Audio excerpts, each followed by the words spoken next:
Hi, class. Let's start chapter 1, microeconomic.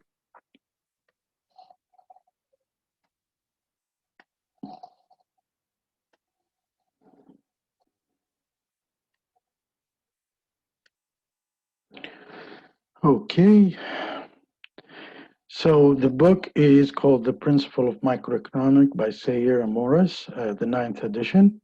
That's the book we're going to utilize for this course. It's published on McGraw-Hill's if you want to go and have as a soft copy of it. And basically, let's start with the chapter 1. In this chapter, what we're going to learn is describe why economics is a very relevant. Why do we need economics and why is it very relevant? Define economics and make a decision between macroeconomics and microeconomics. Demonstrate the scarcities, which is the limit to resources, the choice and the opportunity cost are at the heart of economics, and making efficiencies cornerstone of the discipline. We're also going to learn about explaining why trade results in economics being more productive. Why do we need a trade? Explain the 3 fundamental questions and explain the 4 ways of economics can be categorized. And we will use the production possibility model to illustrate choice, opportunity costs, efficiencies, and unemployment. So now, the relevance of economics, the controversies that we always involve in it, knowing that economic growth is just the countries are growing, there is economic growth in it or not, income redistributions, road pricing, and globalization. What is economics? Well, there is two parts of how we put the statement. Is the positive statement, facts that can be verified with the empirical data. It means that um, 9 o'clock in the morning, so there is a sun shine or the daytime. That's very positive. They call it positive statement. When it's the data is very clear associated with the result. Normative statement is based on a person belief or a value system and cannot be verified with the data. So if we say the person became rich, the question comes in here, how rich he got compared to what? When you say the student was passed the course as a number 10, the highest 10 people. Now, if he's on a 10, number 10, what's the number 9 got? Did he get 61% or did he get 99%? So there is, it's depend on, cannot be verified with the data. So that's what we mean by normative statement, is has a point of view. You get a data and you derive your point of view from it. Now, as example, to make it more clear, is when we say the federal government budget this year is the largest in history, this is a positive because a budget, a number, a dollars that you can count on them, count them. Now, when you say the national debt is at the manageable level and therefore is nothing to worry about it, here where you is based on your point of view. So the national debt could be rising, but you're not worried about it because it's under control, or because it's declining and you're not worried about it and it's under control. So it's a normative, is depend on the value that you see and believe. When you say the price of gasoline is higher than it need to be, is a normative. For a poor person, probably this high, it's very high. For very rich, is a normative. And the rising Canadian export are creating many new jobs in the countries.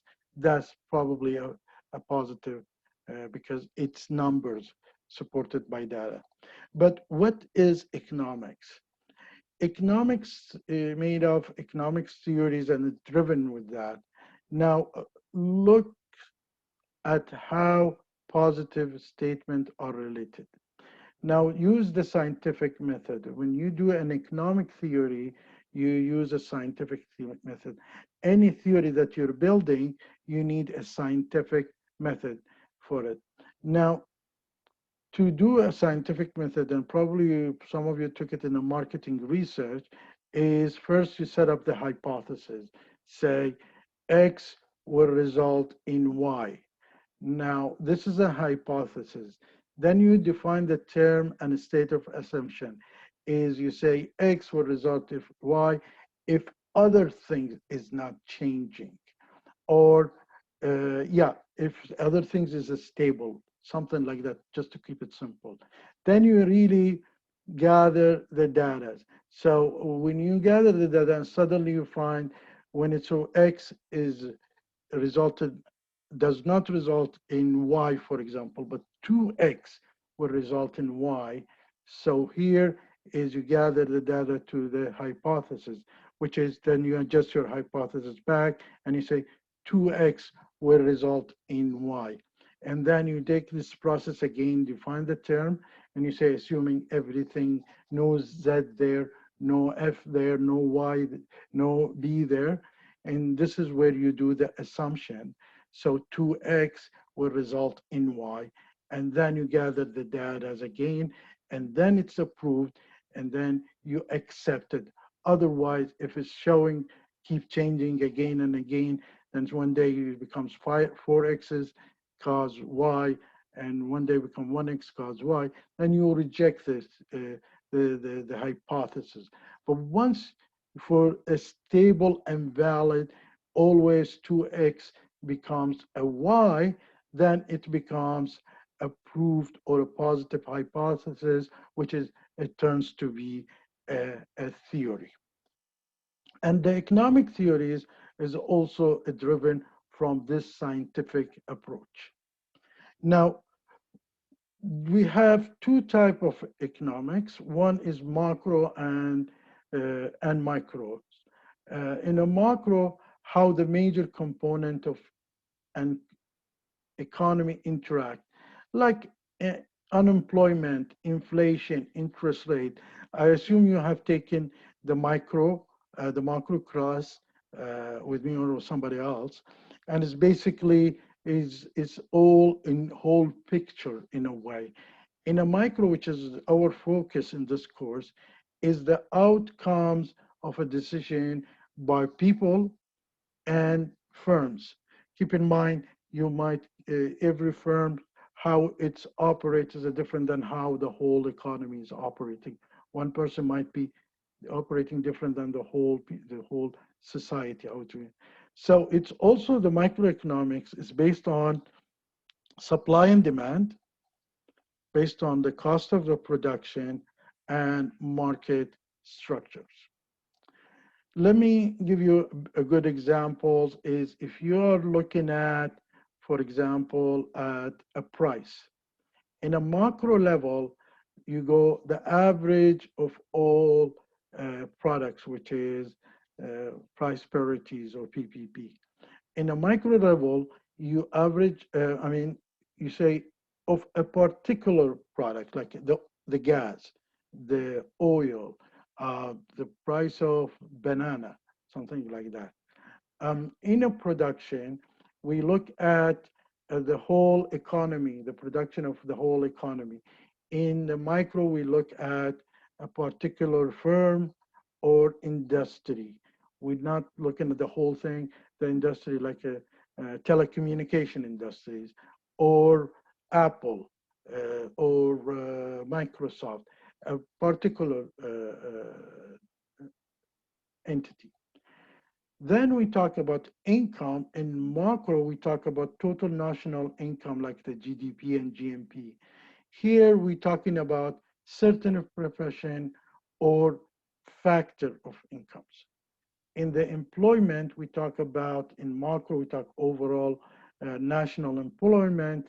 Here, we once again, we look at by firm, industry, or occupation, doctors, or lawyers, or teachers. Taxes, once again, we look at the whole government tax system and the total taxes here for the individual or a firm. So there is a whole picture, which is a macro level. And then this big picture is made up by smaller pictures gathered together. And this is where we do the micro level, the smaller pictures, basically. Now, let's test what our understanding. Identify which of the following topic will likely be in a microeconomics course and which in the macro course. The price of iPods, for example, will be in the micro because we're talking about a product here. The unemployment rate, once again, it will be a macro because we're talking about the whole country, for example. The presence of monopolies is a micro because it's a certain part, it's not the whole country in a monopoly, is some sectors or industries. The rate of a growth, economic growth, once again, is a macro. It's pretty clear. So these are the differences. You need to evaluate them and see which one is macro and which one at the micro level. Now, when we do any economy, we have any economy approach, we do one important, crucial issue is resources are scarce. Resources are limited. Resources are not available as much as we want.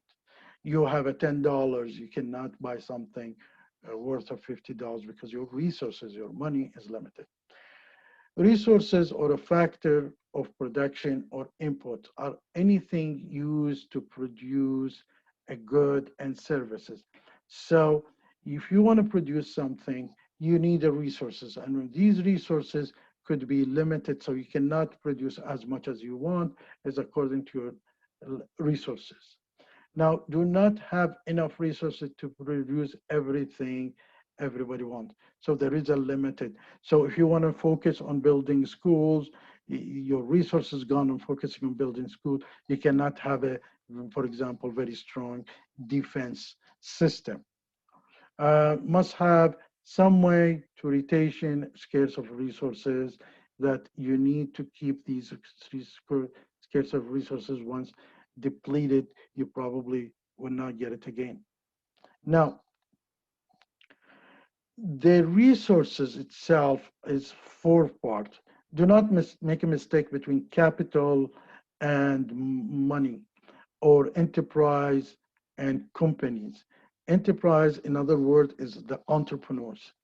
So the four type of resources, first is the labor, which is a human, mental, and physical efforts. Secondly is the land, any natural resources used to produce a good or service. So oil is part of the land. Housing is a part of the land. Then capital is, it could be tool, equipment, factories, and building used in the production process. So they are in a production process. Here, the land is any natural resources used to produce a good or service. Capitals are tools who help you to produce this. And the enterprise is the human resources that innovates and takes the risk and comes, as we say, the business people, the entrepreneurs is the best word for it. Now, when these resources, how do they get paid? And once you know the pay resources and how they get paid, it's easy to distinguish between them. Anything that gets wages, salaries, is called a labor. Anything that gets paid through a rent is called land. Like a house is considered to be land in economics. So because you pay the rent for a landlord, and that's called a landlord. Anything that collects interest from it is is called capital. So the money, because it's collect interest, is a capital. Um, your equipment will collect interest because of the capital, or pay interest because you took these things. And anything that makes a profit is called enterprise. Like entrepreneurs they make profit, business people they make profit, organization, big organization itself it makes profit. So these are called profit. So we have four resources: labor, land, capital, enterprise, and each one earns differently. So labor will earn wages, land will earn rent, capital will earn interest, and enterprise will earn profits. Now, just to test your understanding again, for example, if we're looking at a barcode scanner in the supermarket, what is this? Is called capital, because you utilize them to do business, okay? A processing of the business. You have a fresh drink water is called land, because you are taking its resources. Then you have the copper deposit in mine is also land because resources. The work of a system analysis is a labor. The first application of e-technology to an economics textbook. This is an enterprise because it's making money. And an office building is called capital because collecting rents. So the technology and the opportunity is basically, let me say one thing here. When you talk about technology, it doesn't mean here is in IT in terms of economics. It means a method of production, the technology of how to produce. Is it mechanics?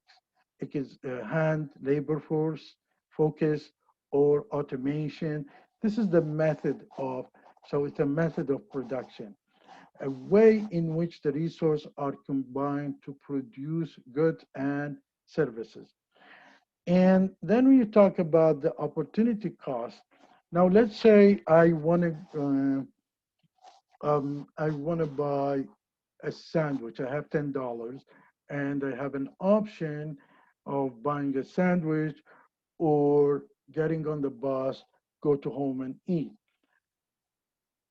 So I decide to get on the bus. What's my opportunity cost is eating the sandwich. Now, if I decided to eat the sandwich, what's my opportunity cost is that I go to home. So I'm sacrificing something for something based on the choice.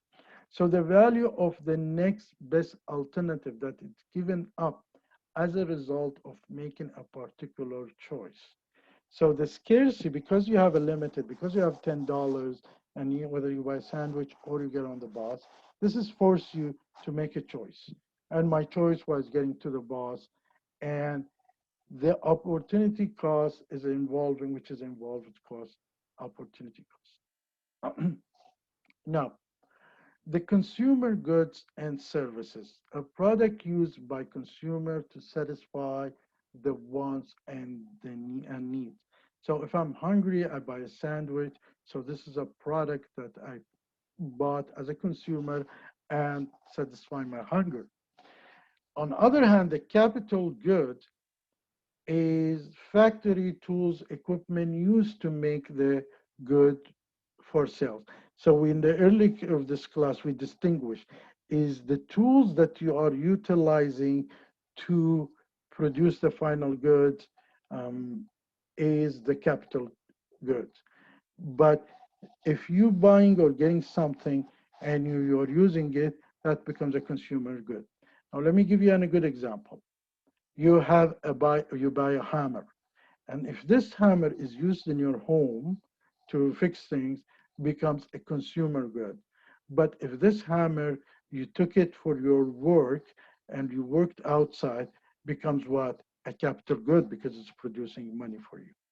So making more capital good increase a growth, but there is an opportunity cost in terms of consumer goods. Now, decide whether each of the following is a consumer goods, capital goods, or both. As we said, the jackhammer could be capital goods because you all use the jackhammers for outside, you don't use it for your home.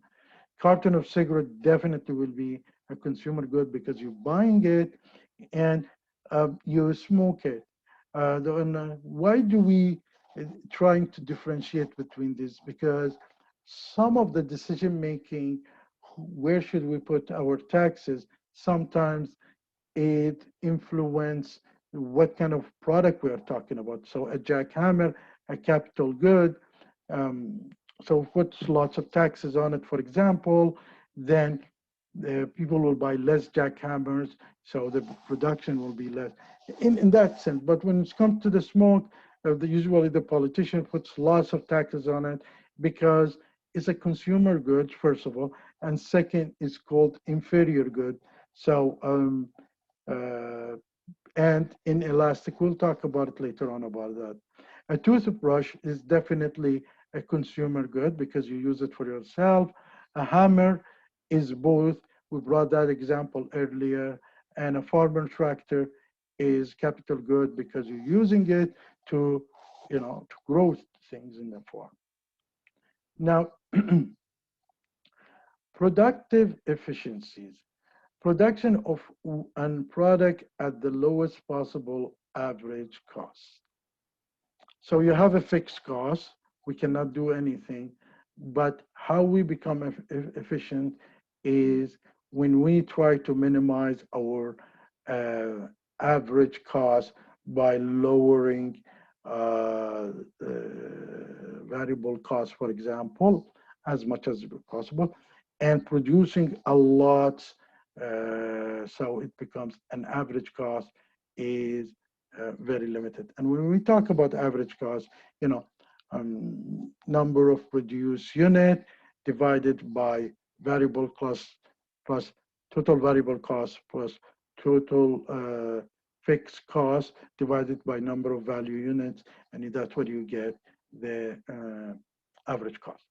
Now, allocative efficiencies, production of that combination of output that be satisfied consumer demand. We will be talking more about allocative efficiencies end of this chapter. So why we do a trade? One of the reason is we do the allocative efficiencies. Say I'm good in cutting the trees, and my neighbor is good in sewing clothes. Now, if I need a clothes and my neighbor needs woods to keep warm, because both of us can be specialized in certain things, I can cut more trees and he can sew faster. But if we decide not to do any trade, I probably need to cut trees, but I would spend more time, sometimes, on sewing clothes. And since I'm not efficient, I'm not good in sewing clothes, it might take so much time from me, which is minimizing or lowering the number of cutting trees. On the reverse side, my neighbor might be not good, definitely is not good in cutting trees, but he needs to stay warm, so he has to go out and cut trees. And once he cut trees, it takes him much longer than what I do. And that will affect his timing of doing clothing, sewing clothes. So if the trade happen, both of us are good in certain things, so we can trade them because both of us can produce certain stuff. And this is applicable on a micro level and is applicable on a macro level. A trade is a voluntary trade benefit the both parties. The more trade, the greater is the benefit, and definitely applies to individual as well as a nation. Three fundamental questions. What should we produce? What to produce? In my case, I will cut trees and my neighbor will be sewing clothes because we're good at it. How to produce is using the technology.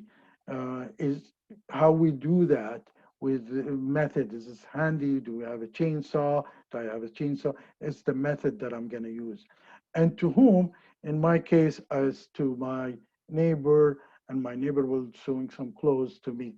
So all economic societies must answer these questions: what to produce, how to produce the technology that's going to, and to whom they need to produce. Now, there is four type of economics in general. There is what you call a cooperation. There's what you call a custom. Cooperation, command, custom, and competition. Mother countries are all usually a combination of all above. Cooperation in old days, because there is no scarce of resource, everybody goes and hunt together and everybody eats. And there is a cooperation on together. They don't save food, they work together. There is also you find that in small villages, in where everybody cooks and everybody eats, everybody utilizes. And it's at some level you would see it in some kind of Canadian societies like Harrow right there. They have one kitchen and everybody goes and females goes and cook there and male comes and eat. We still have this kind of societies around in Canada. So that's what you call a cooperation. Then you have the command, which is one person is making all the orders. And the old days you had the Pharaoh style, the Roman, which is the godfather of the Pharaoh command everybody, and he had so many slaves to work on it. And then you have the custom, which is, it's mostly you will find it in a religious and probably in non-religious also, but it's a custom. Like, it is done through the beliefs, certain beliefs. You do things in that society in a certain way. Or it could be, non-religious is like, for example, we can bring a very good example. We send young people to school for free, kids, but we don't feed them for free.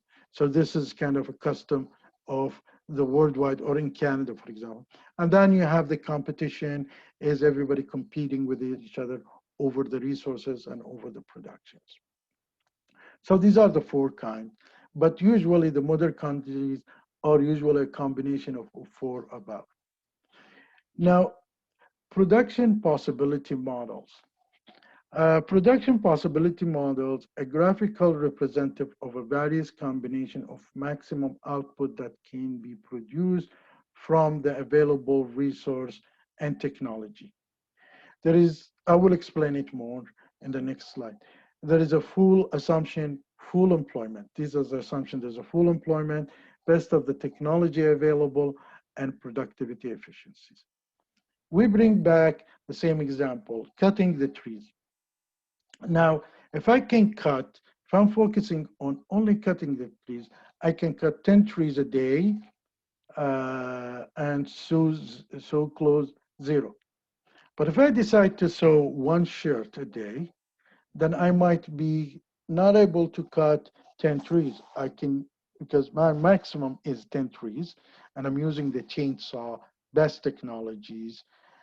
Now, if I'm sewing one shirt a day, so then I would probably cut 8 trees. When I decide to sew 2 shirts a day, because it takes longer time, whether I do one then two, that it doesn't take it twice a time because I'm not that professional. It takes more time for me. Then I can only cut 6 or 7 trees. So the numbers is reduced because I'm at a full employment. I'm doing 10, but once I nothing t-shirt, but when I do one shirt, there is numbers of the trees goes down, and it's until, you know, the product efficiencies. The way you look at it is this way, is let's say I can, or a country X can produce 195 tons of wheat, okay, and 150 cars. Now, if they decide to produce only wheat, they will be producing at the point A, which is 100,000 wheat and 0 cars. And if they decide to produce only car, they will be producing 150 cars and 0 wheat, as you see. But let's assume they started at 100 wheat, they will be producing 0 cars. But if they decided to produce suddenly 50 cars, then uh, uh, they have no choice but to reduce the number of production of wheat because they are assuming at the full employment. But if they decided to produce 100 wheat and 150 cars is not attainable because point of the curve represent the maximum output possible available in the resource. So in this case, they produce 100 wheat and 0 car. Here they produce 95 and 50. And this is non-attainable because they cannot produce that.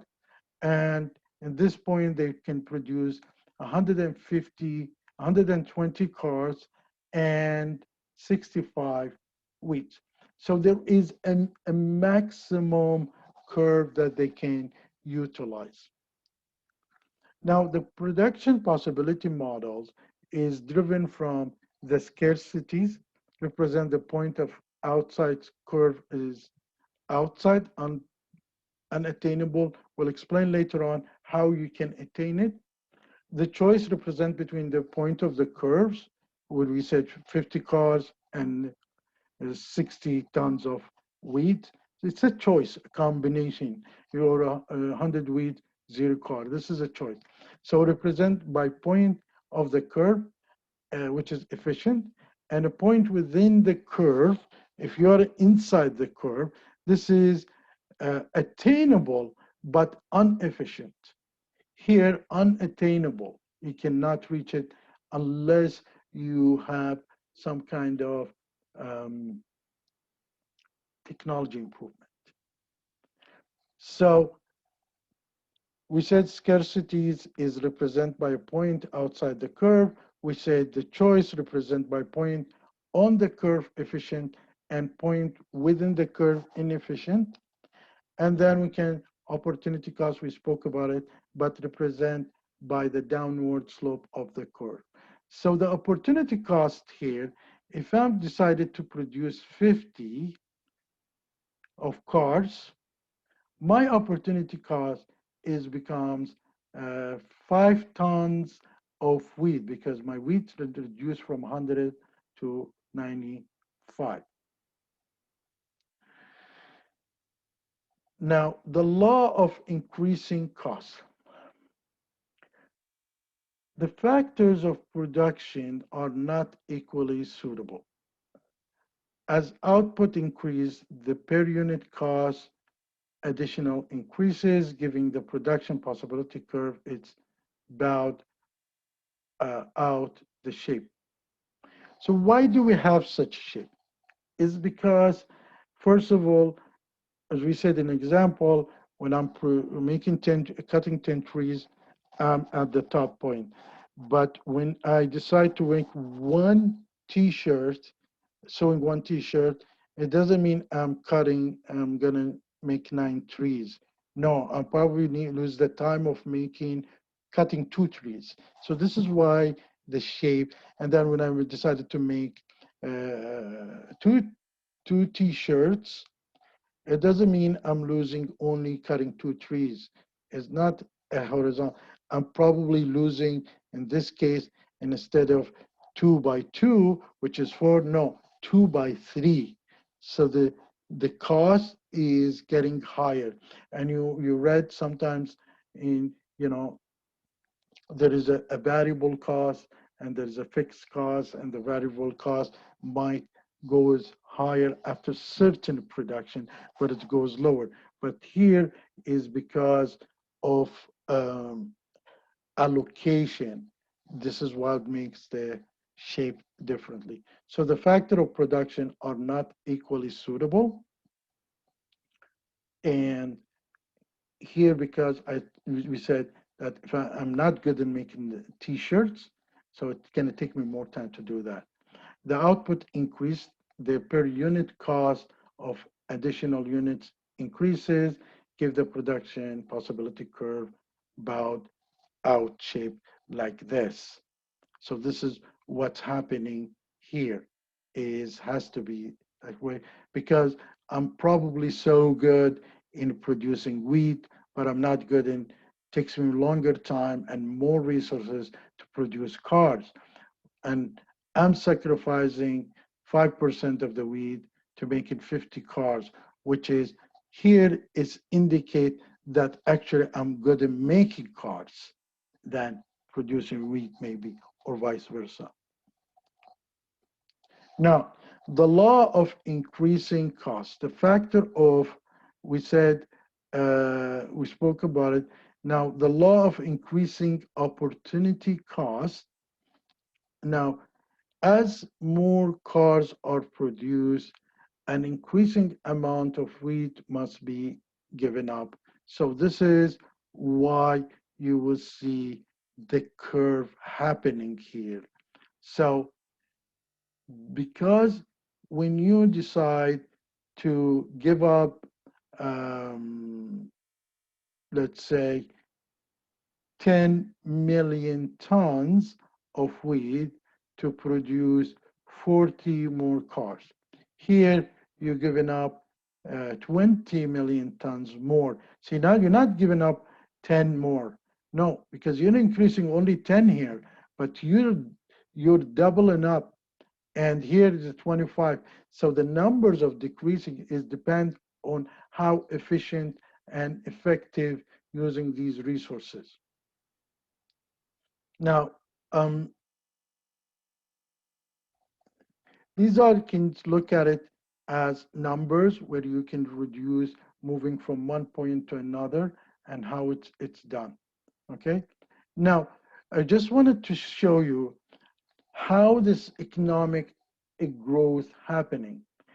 Economic growth happening is by improving the technology. And when we talk about technology, once again, we're not talking about IT.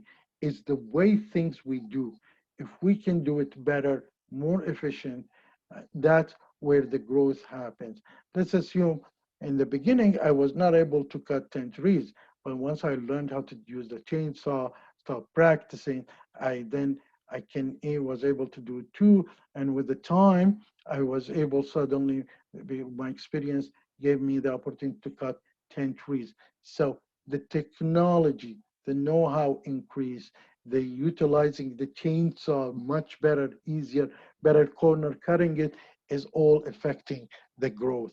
So with a technology improvement, you might have this shift that you can see here, increasing the quality of wheat per period and quantity of the cars. And then you will see we can produce it instead of 100, because we proved the quality, we started producing 120. And here, because we moved into technology more and more, we start producing 180. But this shift does not happen in parallel always.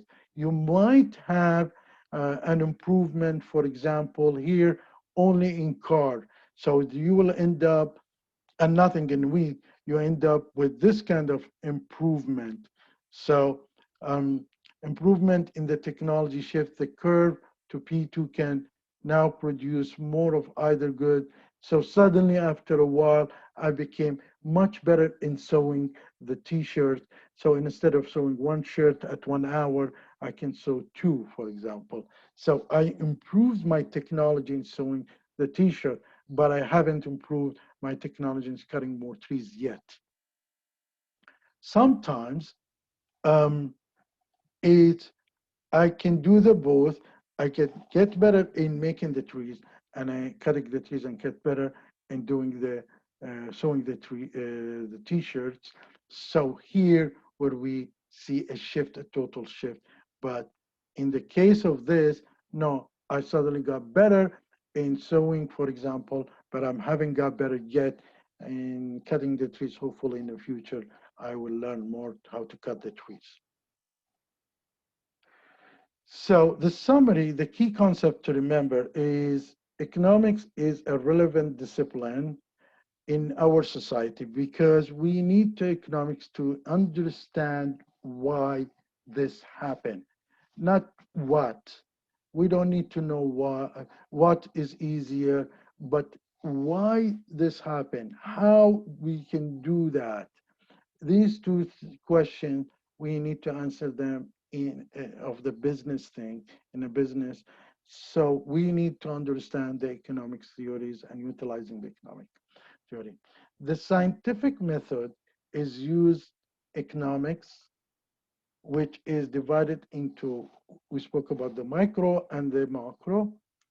We talked about the scarcities, the choice, and the opportunities, costs that are heart of the economy. We talked about selections, and we talked about between choosing a hamburger, buying a $10 hamburger, or getting the bus.